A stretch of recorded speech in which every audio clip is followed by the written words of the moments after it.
Hello and welcome to part 11 of my F1 2016 career mode here for the Hungarian Grand Prix.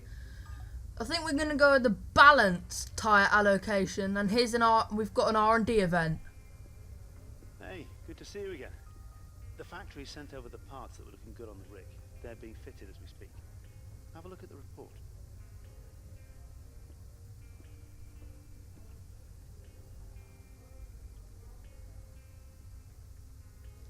Okay, so you've got a new downforce upgrade fitted to the car. That's going to help us around tracks like Hungary, because Hungary's a very high downforce circuit. As you can see there, one of the teams has made a huge strides forward there.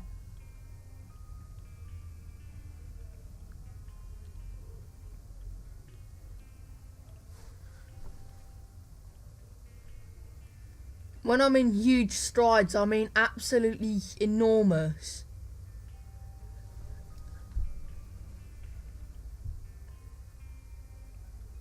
I think next we're going to upgrade the chassis weight, because I said I wanted a balanced approach to the R&D. And if I'm going to do balance, that's what I'm going to do. But we did the track acclimatization.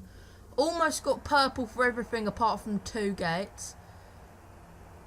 Tyre management we nailed. Qualifying pace we pretty much exceeded the team's expectations, and team objectives we got all of them as well, so that's always good. Now we're here for qualifying. I'm gonna go out on the super softs, partly because I don't want to what's the word? I don't want to do what happened in Silverstone. If you remember, if you watched that episode, go back and watch that episode, because I'm about to spoil it in a minute. Okay, so basically we started on mediums and we were going to do the one-stop strategy, move on to the hard tyres, but it said you need to fit another set of mediums or hards because you haven't used both sets of tyres, but we actually did, so that was a bit rubbish and a bit of a glitch. But at the end of the first sector we're down by 1/10. End of the second sector we're actually purple, and we're going to leave it with the rest of the leave the clip for the rest of this lap, because we're going to see potentially where the time was won and lost in the third sector, if we get pole or if we don't get pole. But come round the last corner and we're going to activate DRS, come up to the line now, and we've got P2. We lost out on pole by 88 thousandths of a second. Seem to be losing out on pole quite a lot by very small miniature margins. So that just leaves the race itself. Join us tomorrow, where we'll be live with all the action. And teammate got in the top 10. It's always wonderful to come back as well. To the lively Hungaroring. A popular destination, this, nice and close to the beautiful city of Budapest, with some exciting racing to boot. Who can forget Michael Schumacher pushing his old teammate Rubens Barrichello up towards the pit wall in 2010, or those great races of 2014 and 2015 as well. Located 12 miles northeast of the Hungarian capital Budapest, the 14 corners of the Hungaroring are steeped in history and prestige. Overtaking has always been difficult on this technical 2.7-mile circuit, but the last few years in particular have turned up some exceptional races. Let's hope we're in for another one here today. With me to enjoy it all is Anthony Davidson, a man who made his Grand Prix debut here with Minardi back. With that then, let's run through the grid order. Sebastian Vettel has a clear track ahead of him today. He starts in pole position and a Haas alongside. Looking down the rest of the grid, we have Kvyat, Rosberg, Roman Grosjean and Raikkonen. Verstappen.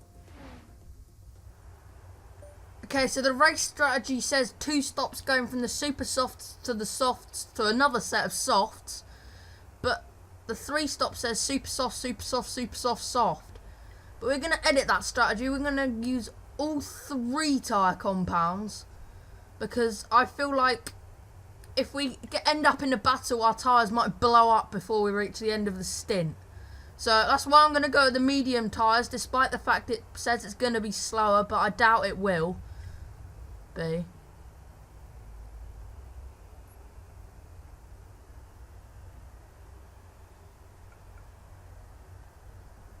Because that bottom strategy there, the 3-stop, there's a high chance of a tyre blowing up. Very high.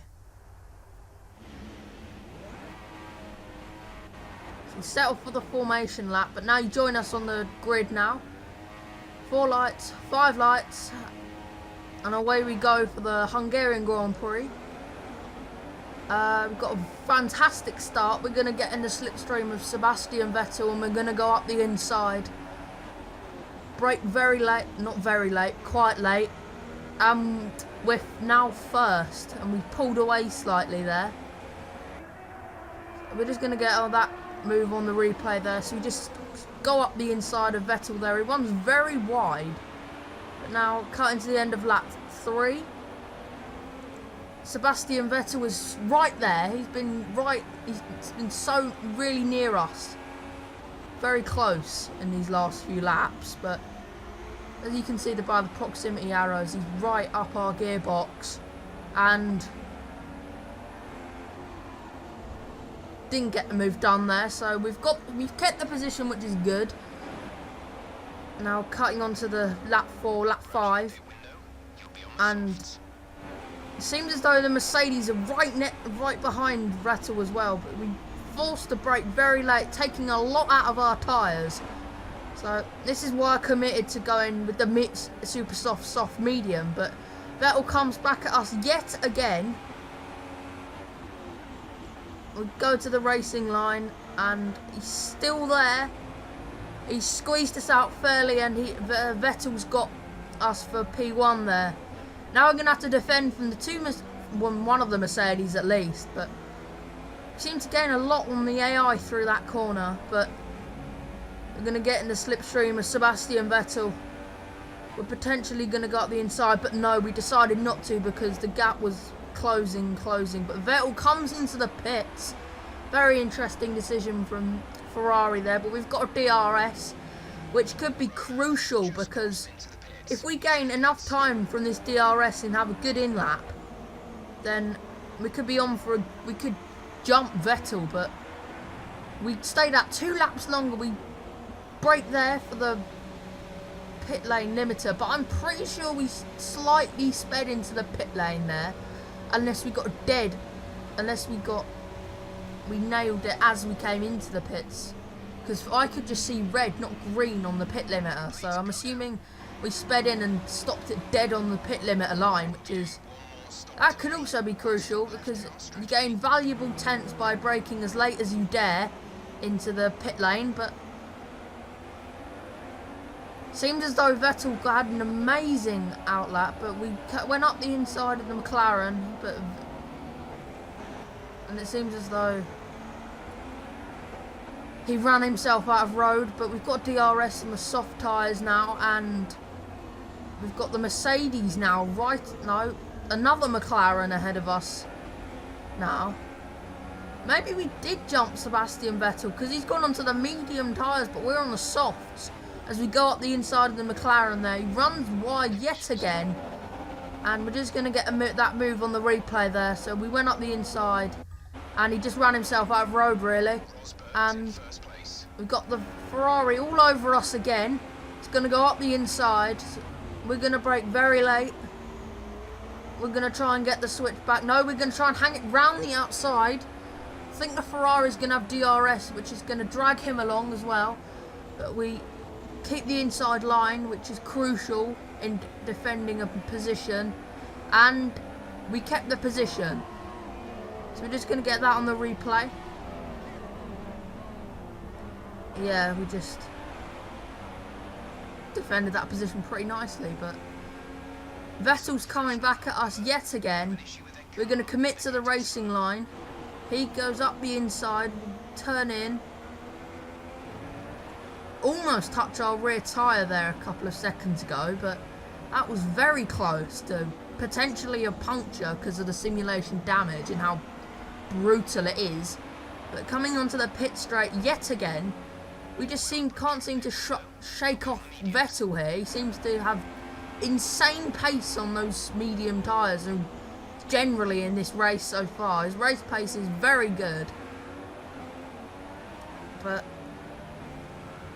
we're just going to have to defend somehow. I don't see how we're going to keep this Ferrari driver behind. He's just simply too quick. And because we're going to go onto the mediums, he's going to have the softs. No, he's going to have the softs. So he's going to overtake us. He's going to have insane pace. But he goes round our outside. Very nice move. But that was tactical there, because we've got DRS and we could potentially pull away. And maybe we could shake off Vettel if we pull out of that 1 second DRS window. Because obviously we're going to have DRS into the next DRS zone. So potentially we can pull away here. Maybe the DRS is the thing that was keeping him close to us. But I doubt it though, because the Ferrari very quick around the Hungaroring. But no, it wasn't. His pace is just simply amazing on those tyres, or just generally in this race, as I say that yet again. Go up his inside, hit the apex nicely. He almost hit our rear tyre again. It seems as though this racing is nip and tuck in this Grand Prix. But we're going to come in for a set of medium tyres. We took that more cautiously that time into the pit lane, because I don't know why, because that could cost us there if we broke too early. Because Vettel could jump us by doing the overcut, because he seems to have amazing pace on those medium tyres, so he can stretch his legs, and if he can string together a good out-in lap, then he could jump us. So we're going to have to try and push as hard as we can on our out lap. And it seems as though Vettel came up behind us, and he's on the soft tyres. This is going to go around our outside. We're going to have to hit the apex again. This is just... we're doing the same thing over and over again, and it just seems to be working. We're keeping him behind. But he goes up our inside. He's got DRS. We pull to the inside. Seems as though we've got pretty even straight line speed, but that Ferrari's got more straight line speed because he's activating DRS. We've got the inside, hit the apex. He almost hits our rear tyre yet again. This is just simply nip and tuck, but we're going to pull out of the slipstream here. And he's going to soar past us as the new fastest lap of the race is set. We're going to do the same move yet again, and it just seems to be working for us. We seem to be keeping him behind very nicely. But the Ferrari's there yet again, and he's there with his teammate now. So we're going to come under pressure from two Ferraris now. And as we do the same move yet again, Raikkonen dives up the inside there. Very aggressive but fair. Oh, that was a very nice move from Kimi there. But it seems as though Vettel got back in front of him. But now the Mercedes of Lewis Hamilton now is right up the Ferrari's gearbox. We've got three cars to defend from here. One of the Ferraris soars past us. The other one's going to soar past us. We brake very late. Hit the apex again. Raikkonen goes up the inside of Sebastian Vettel. There's just so much happening in this Grand Prix. And it seems as though Vettel's kept the place, but Raikkonen's not giving up. He's going to hold it round the outside. But it seems as though Vettel's still got the position. They're squeezing each other off, slowing up each other so much. But it seems as though Raikkonen was dropped. And now Vettel's coming right back at us again. We do the same manoeuvre yet again, but brake a bit too late. But it seems as though we got away with that minor mistake there, which could have cost us dear, but it didn't. And the virtual safety car's been deployed now, for reasons I do not know. We're gonna check on the replay what happened, and yeah. Oh right, Alonso's got a puncture. I think that's Alonso's got a puncture. So very light. It wasn't the best cause for a virtual safety car ever. Bit light, but we were just keeping to as close to zero as we could on the Delta. But it seemed as though we gained a bit. We extended our gap to Vettel a bit, and that could be crucial.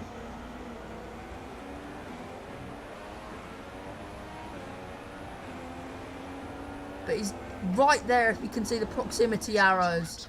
Very close to us. Clip the apex nicely. But Vettel's there yet again. And he's going to pull to the outside. We go to the inside. Soars past us there on those soft tyres. Go up the inside. Hit the apex very nicely. And the Ferraris are having a titanic battle of their own now with Lewis Hamilton. So maybe that will slow them up. And maybe we could extend our gap and pull out of DRS. But as you can see on the proximity arrows, very close still. Raikkonen went up the inside there a couple of seconds ago, very nicely as well. But we've got the manner of Verline up ahead, and maybe that could help us secure second place if we get past him very nicely on quickly, and maybe he could hold up the cars behind us in that middle sector. That could be an idea, but it could work against us at the same time if we get held up and they just go flying past him.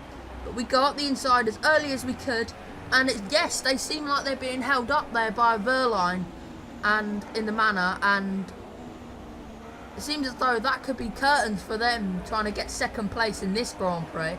Rosberg's been simply dominant, like, really.